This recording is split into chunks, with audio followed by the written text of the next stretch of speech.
welcome to another episode of C10's Garage. It's been a while, so I wanted to share this with you guys. So I've actually got RJ taken apart for his second valve check since he was purchased new with 0 miles. Current mileage is about 34,000 and some change. And the last time I checked the valves was 9/27/18 at 24,000 actual miles, and there was no adjustments that needed to be done. So what I want to do is I'm going to take this camera, I'm going to pick it up, and I'm going to walk y'all through a few things. So as you can see, everything is opened up. You can actually take all this stuff off without removing the bodywork. To get to this point, knowing what you're doing and being familiar with your bike takes about 45 minutes to an hour, just taking your time and laying things out over on a bench over there. Now, your specifications are 7 to 11 thousandths for the exhaust and 3 to 7 thousandths for intake. And these are measurements for cylinder 1, 2, 3, and 4 previously almost 2 years ago.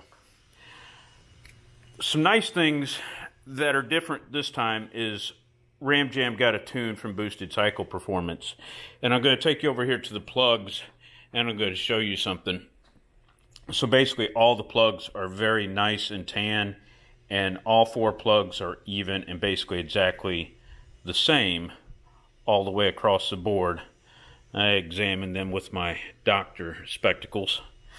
And even down to the porcelain down at the base, everything is the same.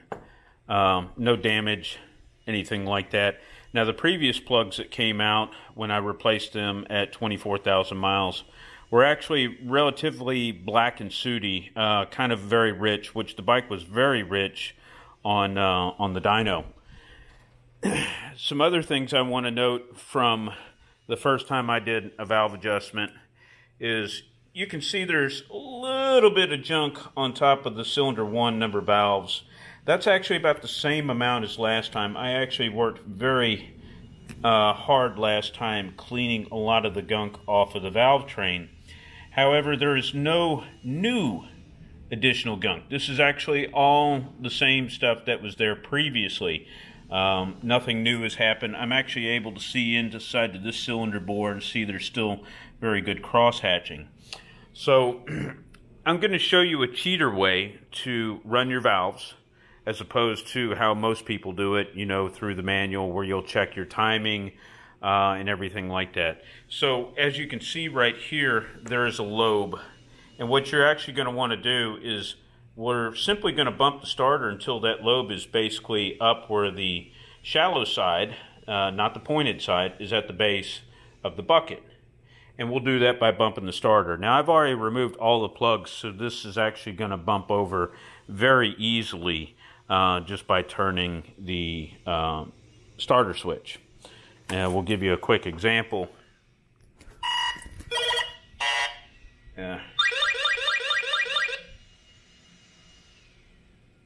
Sorry. We don't really need the radar on it this time. Oh, that's right, clutch switch.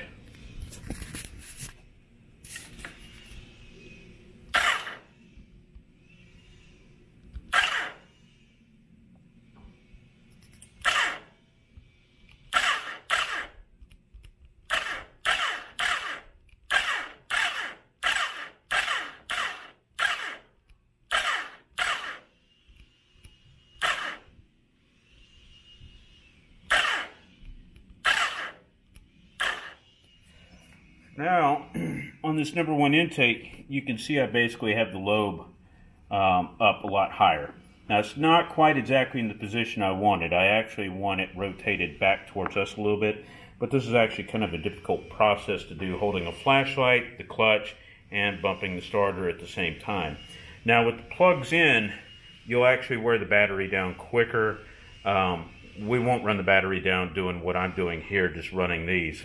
You can see right here, these lobes on number 3 exhaust are coming into contact with the bucket, so they're about to start pushing the exhaust valves open. And you can see here on number 1 exhaust, they've actually just passed the bucket. So those valves are starting to close. And here, number 4, that's actually up, and the buckets are all the way up. So these would be good to check clearance.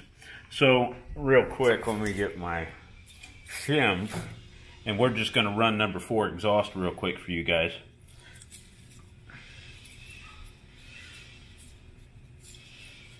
Now, last time, number 4 was 10 thousandths on the inside valve and 9 thousandths on the outside valve closest to the cam chain.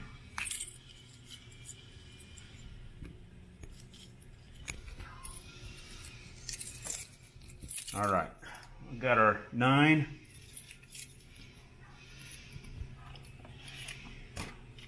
And look at that. So 9 passes in there very snugly. I did not have to give it a lot of effort to push it in there, and it worked like a champ. And as you can see right here, number 4 exhaust, that particular one has not changed. We get 10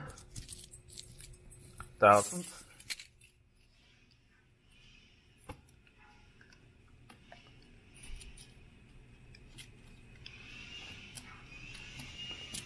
That one went in fairly easy. So we're going to go one size up. 11. Now that one went in tight.